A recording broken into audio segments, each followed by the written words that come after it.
শুভ সন্ধ্যা বন্ধুরা। তো সন্ধ্যায় একবারে তোমাদের সামনে এলাম আর দেখতে পাচ্ছ রেডি হয়ে যাচ্ছি। এখন একটু বেরোচ্ছি, যাচ্ছি অ্যাকচুয়ালি লেন্স কার্ডে। একটা চশমা অর্ডার দিয়েছিলাম, একটা না দুটো, মানে যেহেতু মেম্বারশিপ নিয়েছি তার জন্য একটা প্রাইজে দুটো চশমা হয়ে যাচ্ছে। তো একটা সানগ্লাস অর্ডার করেছি, একটা নর্মাল চশমা নিয়েছি। তো সেটাই আজকে চলে এসেছে, তো সেটা এখন যাব কালেক্ট করতে। আর তারপর একটু মার্কেট যাব, টুকটাক কিছু কেনার আছে আর কি। তো যাই হোক, তো চলো সঙ্গে থাকো। আর বাইরের ওয়েদার খুবই খারাপ, মেঘ করে আছে, যখন তখন বৃষ্টি হতে পারে। তো তাও বৃষ্টি মাথা নিয়ে বেরিয়ে যাচ্ছি, কারণ চশমাটার অনেকদিন আগে চলে আসা হয়েছে, বাট নিতে যেতে পারছি না, কোনো না কোনোভাবে যাওয়া হচ্ছে না অ্যাকচুয়ালি।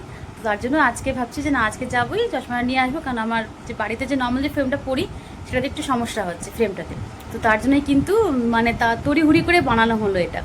তো তার জন্য এখন যাচ্ছি আনতে। তো চলো সঙ্গে থাকো, যদি ওখানে গিয়ে ভিডিও করতে পারি তাহলে করবো, আর না হলে তোমাদের সাথে একবারে বাড়িতে এসে দেখাবো যে কেমন হয়েছে।